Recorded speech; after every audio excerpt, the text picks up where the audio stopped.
Ihanda ang inyong mga sinturon, mag-relax ng inyong mga utak at panlasa, hindi nyo na muling titingnan ang inyong plato sa parehong paraan. Ngayon, sasamahan ko kayo sa paglalakbay tungo sa kakaibang pinagmulan ng nakakain na mundo. Ang nilalafang, hinihiwa, hinahalo, kinakagat at niluluto natin ang nagbibigay lakas para makatayo at makaupo sa hapagkainan. Sa nakaraang episode, pinag-usapan ko ang tungkol sa mga prutas. Ngayon, bababa tayo ng isang palapag, ilulubog ang mga kamay sa lupa at ilalapit ang ilong sa mga gulay. Sa tingin ko, pagkatapos ng episode na ito, iba na ang pagtingin nyo sa kinakain nyo. Dahil sobrang nagbago na ang hugis, laki, itsura at lasa ng mga kinakain natin. Para kumbinsihin kayo sa laki ng agwat na kadalasan ay napakalalim na naghihiwalay sa mga domestikadong gulay na nasa mga plato natin mula sa kanilang ligaw na anyo, ilang larawan ay mas mahalaga pa kaysa sa libong salita. Ito ay pipino ngayon at ito ang ligaw nitong anyo. Ito ay isang karot na nilikha ng mga tao at ito naman ang uri kung saan sila nagmula. Ganito ang abukado ngayon at ito naman ang orihinal nitong itsura. Ano na ba ito? Gulay, dahon, ugat o salitang malabo ang ibig sabihin na hinihiwa natin ng di lubos maintindihan? Dati, malinaw ang ibig sabihin ng gulay mula sa Latin na legumene na tumutukoy sa bunga sa loob ng balat. Ibig sabihin, ang mga gulay ay mga prutas. Ibig sabihin, ito ay bunga ng isang bulaklak na napunlaan at nagdadala ng mga buto. Galing sa malaking pamilya ng legumbre, kabilang dito ang gisantes, sitaw, lentil, glicinia, acacia, flamboyant, at syempre ang sitaw. Ang paternoster ay isa sa pinaka-nakakalasa na halaman, ngunit ginagamit din sa paggawa ng magagandang kwintas at hikaw. Ang mga Ingles, hindi binago ang lohika o bokabularyo. Para sa kanila, gulay ang dambuhalang sitaw, hindi ang matabang kamatis. Sa Pranses, nag-iba ang kahulugan ng legume, naging malabo ito. Tinutukoy nito ang mga pinipitas, niluluto sa palayok at tumutubo sa potaje. Hanggang sa naging tawag ito sa lahat ng halamang nilalagyan natin ng asin, kabilang na ang ilang prutas. Dahil oo, ang mga zucchini, pipino, talong, sili at marami pang iba ay mga prutas. Maari rin silang maging dahon, bulakla, tangkay, ugat o kabute na hindi naman talaga halaman.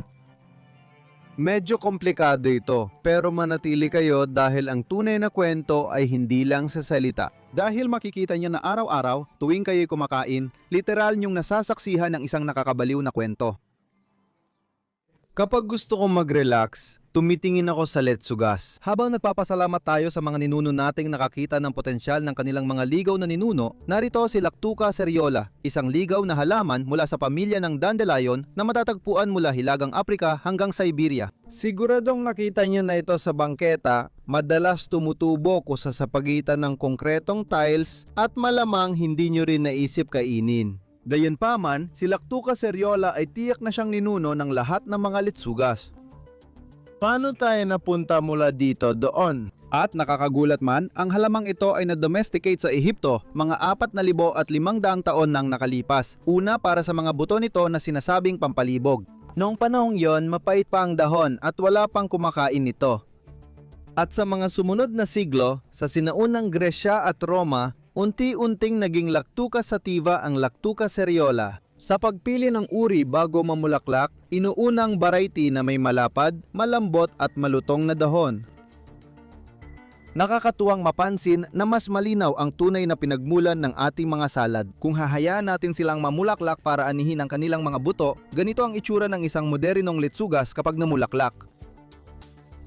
Sa kasalukuyan, may 2,100 at 60 uri ng litsugas sa mundo at marami rito ay bagong na-develop. Para malabanan ang mga sakit at peste na tumatama sa malalaking taniman, naiisa lang ang pananim noong 2022 nakagawa ang sangkatauhan ng 27 milyong kamatis na katumbas ng bigat ng 2,000 at 600 Eiffel Tower na masasabi nating isang malaking tagumpay. Para sa isang damang ligaw, pero ang litsugas lang, medyo malungkot. Para magdagdag ng kulay, pinakabagay ang kamatis. Kapag panahon ng kamatis, huwag mag-atubiling damihan ito. 7 beses, mas maraming kamatis ang napoproduce sa mundo kaysa litsugas, abot 186 milyong tonelada. Kahit ituring mo mang gulay o prutas, siguradong hindi Italia ang pinagmulan ng kamatis. Tulad ng ibang nakakain na halaman, nagmula ito sa Mexico at sa Bagong Mundo. Tulad ng ibang domesticated na halaman, ang wild na kamatis ay nakakalason. Hanggang ngayon, nakakalason pa rin ang dahon at ugat ng kamatis. Ang Solanum lycopersicum ay isang Solanaceae, isang pamilya ng halaman na kilala sa taglay na lason dahil sa mga alkaloid na nagpoprotekta laban sa mga halamang kumakain ng dahon.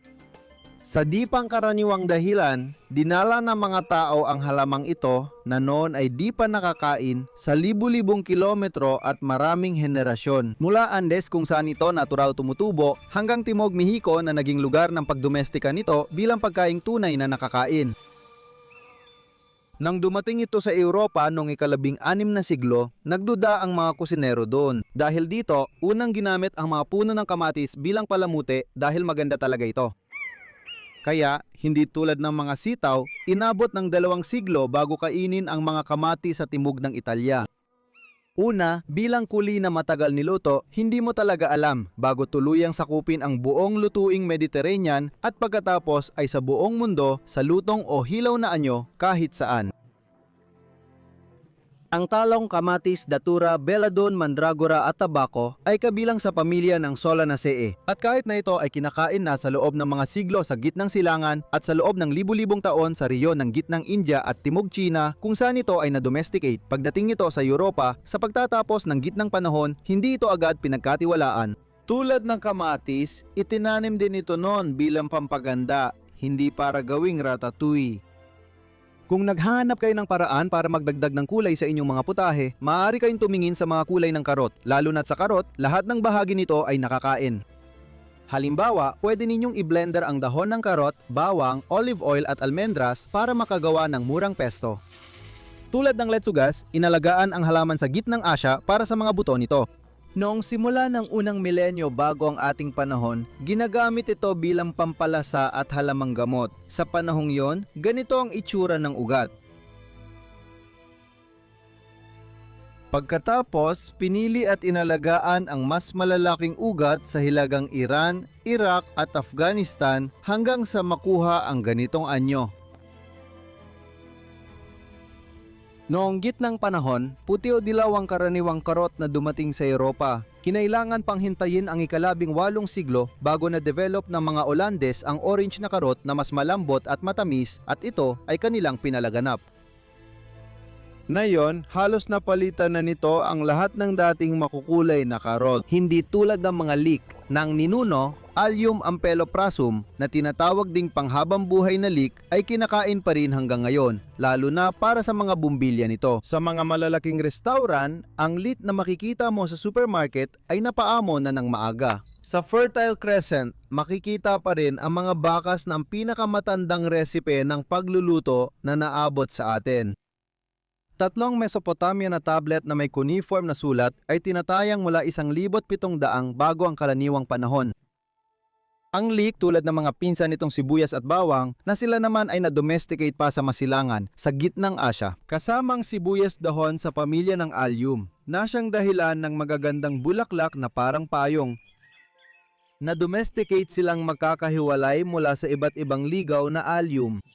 Hindi ganito ang kaso sa Brassica alliacea na mas kilala bilang repolyo.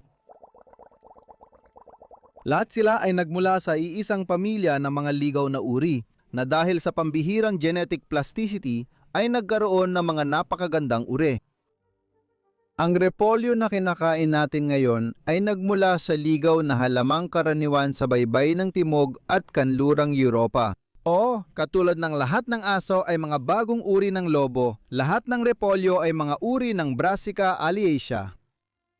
Noong sinaunang panahon, ang unang na-domesticate na repolyo ay kale na dinala sa hilagang Europa ng Imperyong Romano dahil matibay ito sa lamig. Pagkatapos, nagpatuloy ang mutasyon sa hilagang at gitnang Europa na nagbunga ng repolyong bilog na kumalat sa iba't ibang lugar noong gitnang panahon. Dito talaga nagsimula ang supas na may repolyo.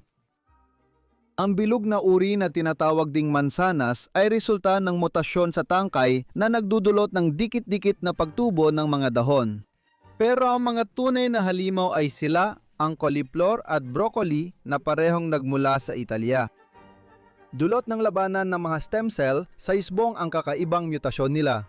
Para normal na lumitaw ang mga bulaklak, kailangan na ang mga gene na gumagawa nito ay aktibo at ang mga gene na responsable sa mga tangkay ay hindi gumagana. Sa cauliflower at broccoli, sabay silang aktibo na parang nag-aagawan ng kapangyarihan. Ang kinalabasan ay makatas, malaki at magandang kumpol ng bulaklak. Maagang anihin ang repolyo, pwedeng lutuin sa tubig at kainin na may vinaigrette. Kung papayagan mong magpatuloy ang labanan, sa huli ay mananalo ang mga bulaklak at mamumulaklak ang cauliflower o broccoli, magbibigay ng libu-libong buto. Baka doon nakatago ang susunod na kakaiba, ang mutant. Sa Hilaga, isang mutant ng repolyo ang nagbunga ng pulang repolyo, kung saan ang pulang lilang kulay ay dahil sa pag-ipon ng isang pigment, ang anthocyanin, na may kakaibang katangian na tumutugon sa pH. Sa acidic na lupa, pulang lila ang repolyo na ito. Sa basikong lupa, nagiging asul ito. Sa klase ng kimika sa high school, ginagamit ang katas nito bilang natural pH indicator at para talakayin ang acid-base reactions. Noong ika-17 hanggang ika-18 siglo lumitaw ito sa Bruselas. Ang mutanteng kinatatakutan natin noong bata tayo, kasama ang maliliit na yusbong sa gilid, siksik, mapait at parang demonyo na nakakalat sa pangunahing tangkay kaysa sa isang sentrong ulo lang. Para sa akin, paborito kong repolyo ang Romanesco dahil sa kamanghamanghang fractal na estruktura nito na lumitaw noong ika-19 na siglo sa Italia. Tulad ng cauliflower na pinagmulan nito. Naniniwala akong ito lang ang pagkaing binili ko, hindi para kainin kundi pagmasdan. Kung hahanapin mo sa mga repolyo, laging nagbabago kapag bawat napiling repolyo ay may nakatagong pagbabago. Kung ayaw mo ng repolyo, subukan mo ibang mutanteng gulay tulad ng kalabasa na kilala rin sa genetic na pagbabago, nakakatakot pero masarap. Pero hindi tulad ng mga repolyo, ang pamilya ng mga kalabasa ay may ilang mga ligaw na ninuno, kabilang ang dalawang superstar, Cucurbita pepo at Cucurbita maxima. Ang zucchini na ito, tulad ng kalabasa na ito, ay parehong mga Cucurbitaceae na nagmula sa Amerika, pero magkaibang uri at magkaibang kasaysayan ang pinagmulan nila. Ang una, ang zucchini, ay inapo ng Cucurbita pepo. Karamihan sa kalabasa ay na-domesticate mahigit 10,000 taon na ang nakalipas sa Oaxaca, Mexico, mas nauna pa kaysa beans at mais. Ngunit ito lang na-develop pagkalipas ng matagal sa ilalim ng araw ng Italya kung saan napaaga ang pag-aani ng berdeng zucchini na variety. Noong ika-18 siglo o bago ang ika-18 siglo, wala pang zucchini. Tungkol naman sa pangalawa, ito ay mula sa Cucurbita maxima, uri na na-domesticate sa Andes 6,000 taon na ang nakalipas. Bago ito naglakbay sa mga barkong Portuges papuntang Hapon noong ika-16 na siglo, ang pagbibigay ng kasalukuyang anyo at bahagyang lasa ng mani sa potimaron ay resulta ng pinagsamang pagsisikap ng mga tao sa Andes at ng mga magsasaka sa bansang sinisikatan ng araw. Sa Pransya, nagsimula lang itong itanim noong 1957.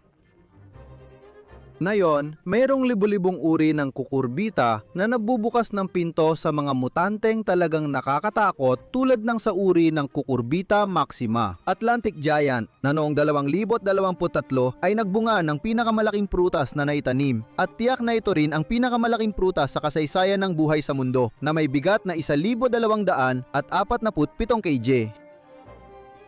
Noong 2,000 ang record ay 517 kg at noong 1,000, 181 lang.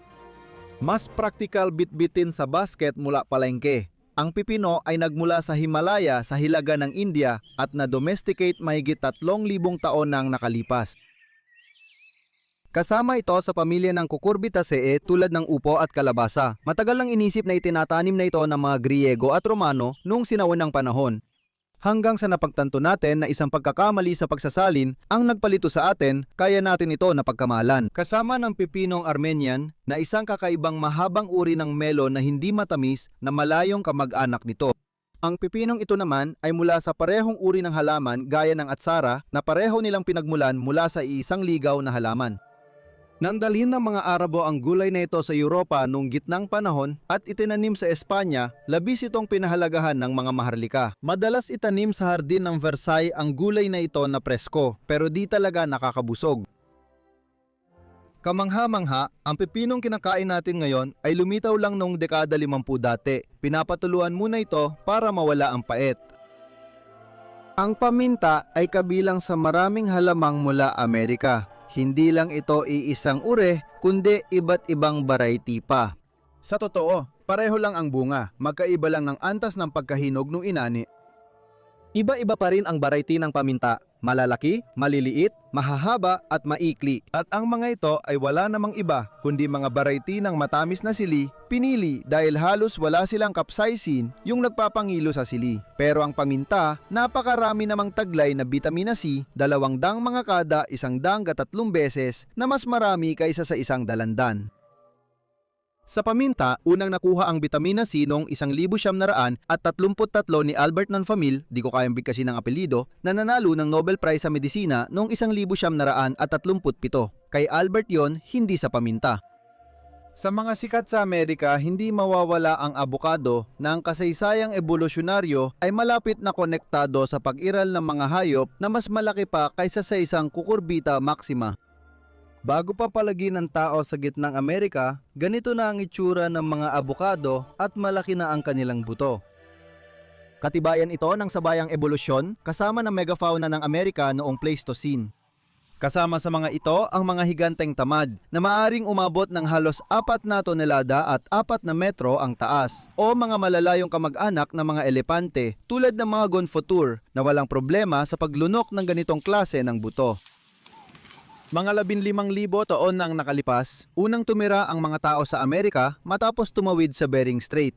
Namuhay sila kasama ang mga kahangahangang hayop ng 2-3 libong taon. Pagkatapos ng panahon ng yelo, nawala ang mga malalaking hayop na nabanggit natin. Sa normal na sitwasyon, dapat nang wala ng mga abukado dahil wala ng species na nagpapalaganap ng buto nila maliban na lang kung pinalitan ito ng tao. Tinilawan nila ito, itinanim at inalagaan sa Mexico, Guatemala at Antilles. Pinili nila ang pinakamalalaking, pinakamatamis at pinakamatyagang prutas. Ang abukado ay hinog lang kapag napitas, kaya practical ito para i-export. Bagaman hinahangaan ang prutas na ito sa buong mundo, Mexico pa rin ang pangunahing tagagawa nito. Ngayon, sa China, tinatawag nila itong prutas na mantikilya. At sa Pranses, ginagamit natin ang salitang abukado na nagmula sa Espanyol na aguacate na siya namang galing sa salitang nahuatl na aguacatl. Patawarin niyo ako sa pagbanggit na literal ay bayag. Sa madaling salita, ang mga salita gaya ng species ay patuloy na nagbabago at nagkakaiba-iba ng anyo. Pula, berde, puti, hindi lang pula. Ang labanos ay may iba't ibang hugis, kulay at lasa at ilang beses na domesticate sa China, India at Mediterranean. Sa ngayon, Timog Silangang Asya na lang ang natitirang lugar kung saan may ligaw na pinagmulan ang mga halaman. Sa Pransya, madalas namin itong kinakain na rosas at hilaw, pero may mga uri rin na niluluto para mabawasan ang tapang. Para sa kaalaman ninyo, hindi tulad ng kamatis, lahat ng bahagi ng labanos, dahon, bulaklak, bunga at buto ay maaaring kainin. Hindi ko sinabing masarap, sinabi ko lang na nakakain.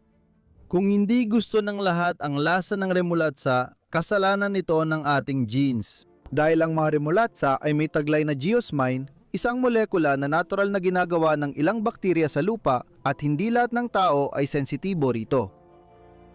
At kung ang iyong mga olfactoryong receptor ay kayang makadetect ng presensya ng mga molekulang ito, malamang ay pareho tayo ng pakiramdam na ang remolatsa ay may napakapangit na lasa na parang amoy ng basang silong. Gayunpaman, ang gulay na ito ay higit pa sa basta inilalagay lang sa ating pinggan. Nagmula sa Fertile Crescent, ang mga remolatsa ngayon ay malawakang itinatanim para mapakain hindi lang ang mga alagang hayop kundi pati na rin ang mga tao at maging mga kotse na maaring tumakbo gamit ang bioethanol na nagagawa mula sa mga ito.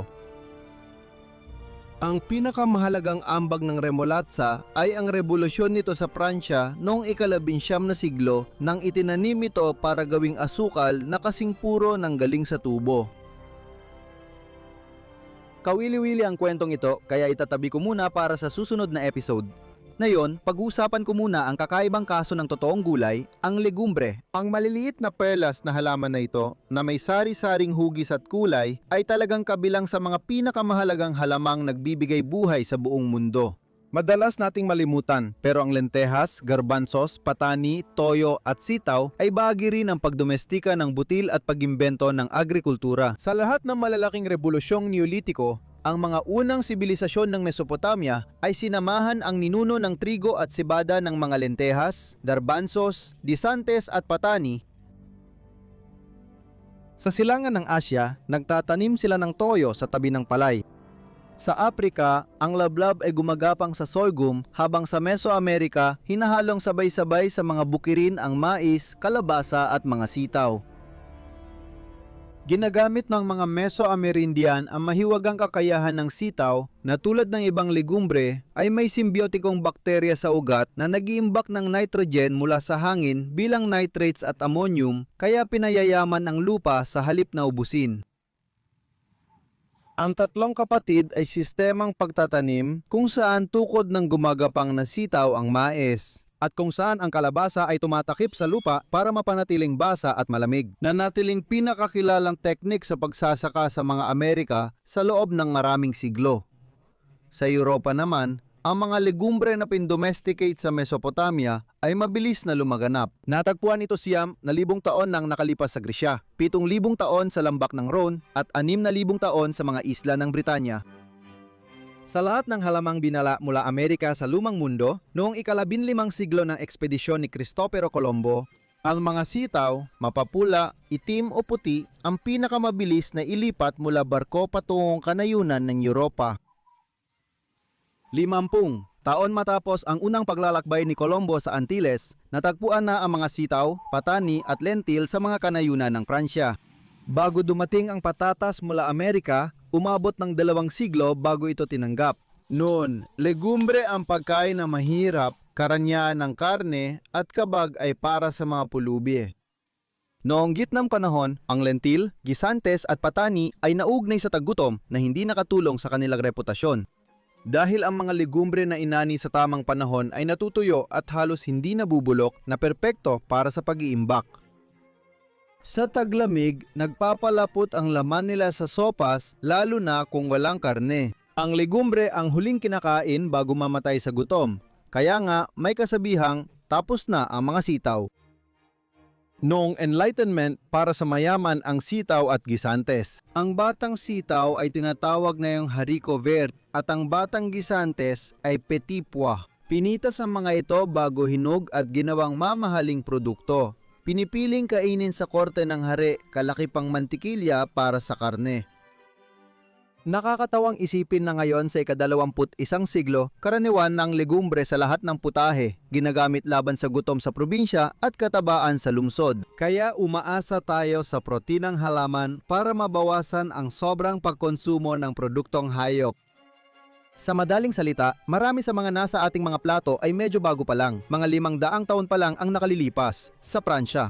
Kahit para maghanda ng handaan para sa isang hari, imposibleng makahanap kayo ng abokado noon. Tamatis, zucchini, bell pepper, kalabasa, talong, sitaw at endive.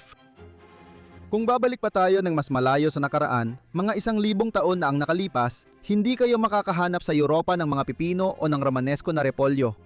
Mga gulay na kinakain natin ngayon ay karot, sibuyas, shallot, bawang, leek, repolyo, letsugas, labanos, beet, spinach, singkamas, salsify at parsnip at mga pagkaing may almirol tulad ng gisantes, habas at lentil.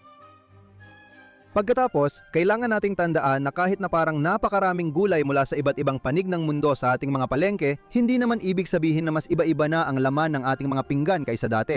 Sa industrialisasyon at monokultura, nawala ang malaking bahagi ng ating biolikal na pagkakaiba-iba at ang ilang mga uri na dati ay karaniwan ay halos nakalimutan na ngayon tulad ng panais, cron, purpie o kardon na matagal ng pamilyar ngunit para sa marami ay naging ganap na hindi nakilala. Nawala ang mga lokal na uri na pinili at inangkop ng mga magsasaka sa kanilang lupain dahil sa standardisasyon. Sa bawat makinis na kamatis, may kamatis na may guhit, kakaibang hugis, makatas at masarap na dapat ibalik sa ating menu. Bilang pagtatapos, nais kong talakayin ang isa pang mahalagang papel ng domestikasyon ng mga halaman sa kasaysayan ng agham. Sa pag-aaral ni Gregor Mendel sa mga gisantes at sa pagbabago ng kulay ng mga ito, natuklasan niya ang mga batas ng pagmamana. Ipinakita niya sa ikalawang kalahati ng ikalabinsyam na siglo na may dominanteng at resesibong katangian. Bago baguhin ni Darwin ang kasaysayan ng pinagmulan ng buhay, bilang masugid na Katoliko, maingat muna niyang tinalakay ang pagbabago sa repolyo, mansanas at kalapate. Sa paglipas ng mga henerasyon ng pagpili at pagtawid, mga pagbabagong noon pa man ay alam na ng lahat sa kanyang panahon. Dahil dito, ang unang kabanata ng pinagmulan ng mga espesye ay pinamagatang mga pagkakaiba-iba sa epekto ng pag-aalaga. Ipinapakita ni Darwin na ang hardinero, magsasaka o tagapag-alaga ng hayop ay kayang paunlarin ang espesye sa pamamagitan ng pagpili ng ilang individual.